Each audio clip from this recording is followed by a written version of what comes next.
ni máa béèrè èrè ayọ̀ tí mo fẹ́ láyé lówùúrọ̀ ọ̀sán pẹ̀lú alẹ́ mi o èrè ayọ̀ kó máa wá mi rí láyé. Ẹ máa wò kẹ́ máa fi ṣègbádùn Bisi ológe show. Ètò ni ó dáa bàjẹ́ ó dáa gidigidi gan. Ẹ máa wò ẹ gbádùn ẹ̀ ó dá mi lójú guarantee ni.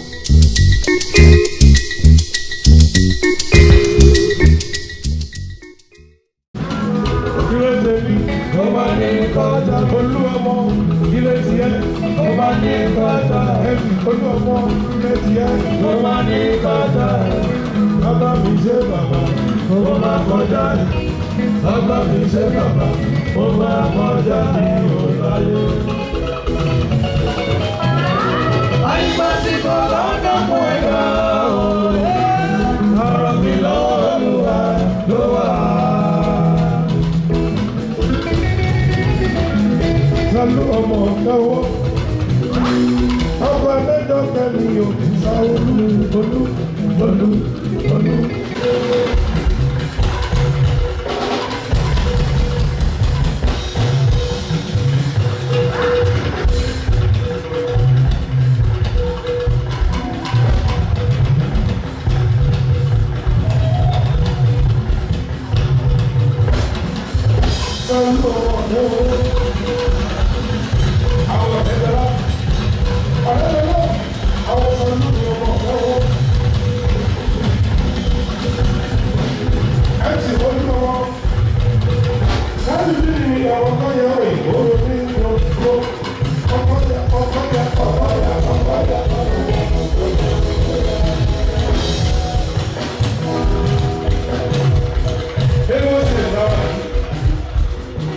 Tinubu for president.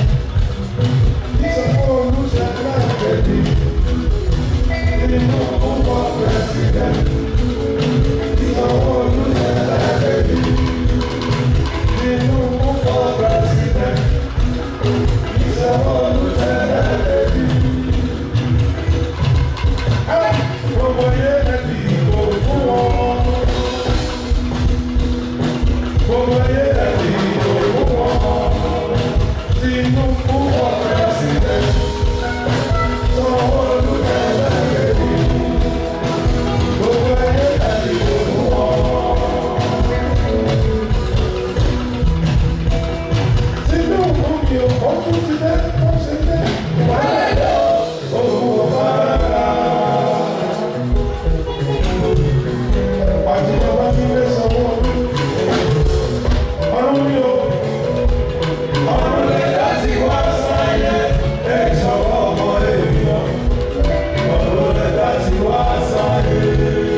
Thanks for watching this video. Please don't forget to click on subscribe button.